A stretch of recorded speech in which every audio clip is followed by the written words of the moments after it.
नमस्कार, मैं वाजिद आलम और आप देख रहे हैं वर्ल्ड भारत टीवी। अभी हम मौजूद हैं नीरज सर के कोचिंग संस्थान में, जाफरपुर बभनी ईटा भट्टा के समीप। और ये डगरवा प्रखंड क्षेत्र है और डगरवा प्रखंड के अंतर्गत आते हैं। और इस कोचिंग संस्था का नाम है आशीर्वाद शिक्षण संस्था। और यहाँ इस बैच में जो अभी आर्ट्स मीडिएट का एग्ज़ाम हुई थी, इस बैच में इसके पास 11 स्टूडेंट थे, जिसमें 10 लोग जो बच्चे बच्चियाँ थे अच्छे अंक लाए हैं। और उससे हम रूबरू कराते हैं किस तरह से तैयारी की गई थी और किस शिक्षक ने तैयारी करवाए हैं, उससे हम बात खास तौर पे करते हैं। बताइए। मेरा नाम मधु कुमारी है। मेरे पापा का नाम सरवन महलदार है। मेरी मम्मी के नाम रिंकल देवी है। मैं कहाँ से आप तैयारी किए थे? मैं आशीर्वाद शिक्षण संस्थान से तैयारी की। बेसिक तैयारियाँ कहाँ से हुई थी? बेसिक तैयारी भी यहीं से हुई थी, आशीर्वाद शिक्षण संस्थान। पढ़ाई कहाँ से शुरू किए थे? किस स्थान से? गवर्नमेंट में या फिर सरकारी से ही। सरकारी से। किस तरह की मेहनत किए कि आज अच्छे नंबर लाए हैं? मेरे मार्गदर्शक नीरज सर जी हैं। सर जी ने जैसा सब बताया हमने वैसा पढ़ाई किया और सेल्फ स्टडी पे हमने ज़्यादा ध्यान दिया। और हमने किताब का रीडिंग कर करके इसका इंटरनल सब जो क्वेश्चन सब था उसको पढ़ के क्वेश्चन लिखना शुरू किया। और सर जी ने जो जो बताए अनुसार से हमने पढ़ाई। कितने घंटे पढ़ाई करते थे? हम 12 से 14 घंटा तक पढ़ाई करते थे। और अभी हम जो बात किए, कितने नंबर लाए थे हम? 433 नंबर लाए थे। और हम उससे बात की जो सेल्फ स्टडी करते थे, लमसम 6 से 8 घंटा की तैयारी करती थी। और सबसे बड़ी बात है, ये सीमांचल के निचले जगह है और यहाँ शिक्षा में काफ़ी कम नज़र आते हैं इस क्षेत्र में। लेकिन उसके बाद भी क्योंकि गरीबी रेखा में यहाँ गुजर रहे हैं लोग, उसके बाद भी अपने बच्चों को कहीं ना कहीं शिक्षा दिलाने का काम करते हैं। और उसी का रंग आज जो शिक्षा में लाए हैं और हमारी प्रखंड की ही बेटी हैं और अच्छे अंक आगे अपने प्रखंड सहित माता पिता का समेत शिक्षक का नाम रोशन किए हैं। और कुछ विद्यार्थी हैं, उससे भी हम बात करेंगे। हमारे मेरे पिता का नाम प्राण कुमार मंडल मंडल है। कितने नंबर लाए आप? मेरा नंबर है 339। किस तरह से मेहनत की? जिस तरह से जी बताए गए उसी के रास्ते पे चलते गए। और कितने समय पढ़ाई में लगे? पढ़ाई में वही 5 से 6 घंटा। और धन्यवाद। ये संस्थापक आती हैं और किस तरह से बच्चों को पढ़ाई करते थे जो इस तरह का रिजल्ट लेके आए हैं? देखिए, यहाँ के जो बच्चे थे, आज मेरा कोचिंग संस्थान का जो स्थापना 2 साल हुआ है। और इससे पहले मैं बच्चों से काफ़ी अनुभूत था, यहाँ के बच्चों से, कि बच्चों की जो मेंटलिटी है, यहाँ के बच्चों को किस चीज़ की ज़रूरत है, इन चीज़ों को मैंने काफ़ी समझने का प्रयास किया। उसके बाद मैंने जो पढ़ाई के क्षेत्र में उसको जो आगे बढ़ाने का जो प्रयास किया, उसमें मैंने देखा कि यहाँ के बच्चे गैस पे पढ़ के, बहुत सारे बच्चे गैस पे पढ़ के पढ़ाई करते थे। तो मैंने इस चीज़ को बदलने का प्रयास किया कि गैस पेपर से कुछ नहीं होने वाला है।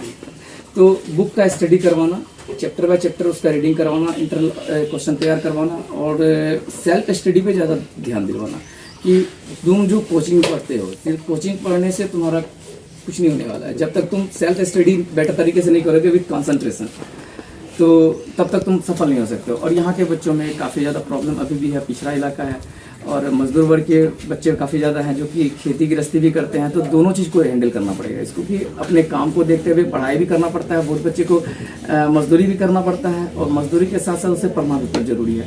तो दोनों चीज़ जरूरी है। तो इस चीज़ को बैलेंस करते हुए मैंने जो है एक मध्यम मार्ग का रास्ता अपनाते हुए बच्चों को जो है आगे बढ़ाने का प्रयास किया। और आज उसका जो है बच्चे ने मेरा काफ़ी सहयोग दिया, मेरे बातों को समझा और जो अपना रिजल्ट बहुत ही अच्छा लगा। एक चीज़ ये है, आपके संस्थान में कितने शिक्षक हैं? हमारे संस्थान में टोटल अभी 8 शिक्षक हैं। किस किस विषय के शिक्षक हैं?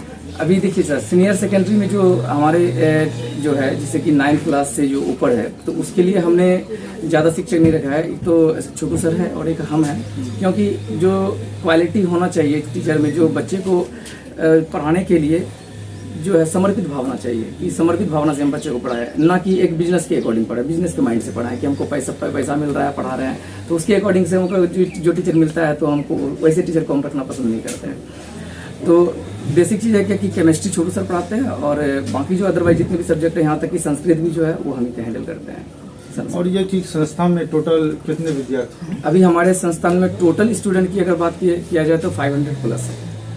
और जो है 9th 11th क्लास में जो है 12th क्लास में जो इस बार एग्ज़ाम दिया है वो 11 बच्चे एग्ज़ाम दिए हैं और 10वीं में जो एग्ज़ाम दिया हमारी कोचिंग से वो 30 बच्चे एग्ज़ाम दिए हैं। बाकी जो है जूनियर सेकेंडरी के बच्चे हैं हमारे यहाँ स्टैंडर्ड 3 से चालू होता है। ऐसे बच्चे तो छोटे बच्चे भी आते हैं, गांव समाज में है तो छोटे बच्चे भी आ जाते हैं। जो बच्चे गार्जियन बोलते हैं मेरे बच्चे को भी पढ़ाइए सर, तो मना करना तो उचित नहीं बनता है, तो उनको भी पढ़ाना जरूरी है। और पिछले वर्ष जो बीते वर्ष में कितने स्टूडेंट थे आपके साथ और क्या नंबर रिजल्ट लेकर आए? पिछले वर्ष जो हमारे 10वीं क्लास के जो स्टूडेंट थे, 10वीं क्लास के टोटल 21 स्टूडेंट थे जिसमें 21 के 21 ने पास हुआ और टोटल 13 बच्चे उसमें फर्स्ट हुए थे और 8 बच्चे सेकंड हुए थे। कोई फेल भी नहीं हुआ था और कोई थर्ड भी नहीं हुआ था और काफ़ी बेहतर रिजल्ट दिया बच्चों ने। और यहाँ इंटर में जी अधिकतर गरीबी रेखा के यहाँ लोग जूझ रहे हैं, उन पिताओं और माताओं को क्या संदेश देना चाहते हैं जो कि अपने बच्चे को शिक्षा के उद्देश्य के लिए शिक्षा के काबिल बनाए, पढ़ लिख के कुछ करे?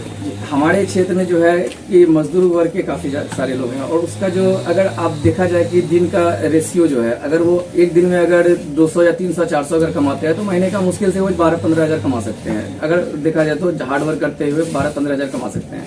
और ऐसी स्थिति में हमने जो अनुभव किया कि एक घर में 4 परिवार है, 4 सदस्य है, 4 सदस्य है, 5 सदस्य है, तो उनका भरपाई, उसका भरण पोषण करना, उसके साथ साथ 2-4 बच्चे हैं, सबको पढ़ाना पॉसिबल नहीं हो पाता है। और मेडिकल है, घर का खर्च है, इन सबको देखते हुए तो बहुत सारे बच्चे ऐसे होते हैं पैसे की कमी के कारण पढ़ नहीं पाते हैं हमारे समाज में।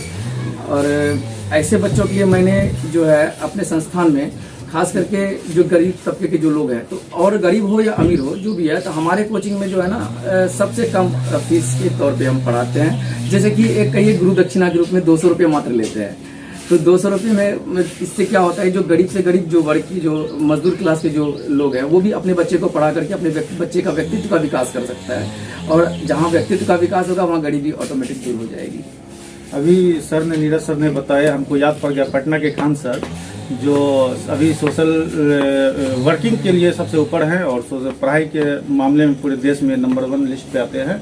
और जिस तरह से बच्चे को जो एजुकेशन दिलवाते हैं और सबसे कम रेंज पे 200 रुपया लेकर, अगर गरीब बच्चे हैं 200 रुपया मंथली, इस दौर में बहुत कम रकम है। 200 रुपया एक गरीब बच्चे को पढ़ाना और महीने में सबसे बड़ी बात है। इस तरह की संस्था में लोग आए और अपने बच्चों को पढ़ाए, क्योंकि अपने समाज के और अपने इस इलाके के हर गार्जियन से एक ही अनुरोध करते हैं कि अपने बच्चे को समय पर कोचिंग संस्थान हो या स्कूल हो भेजने का प्रयास करें और कम से कम घर में केयर करने का प्रयास करें। आप सिर्फ पैसा खर्च करके, चाहे 200 रुपया हो या 2000 रुपया हो, आप खर्च करके आप अगर सोचिएगा कि बच्चे हमारा विद्वान बन जाए तो वो पॉसिबल नहीं है।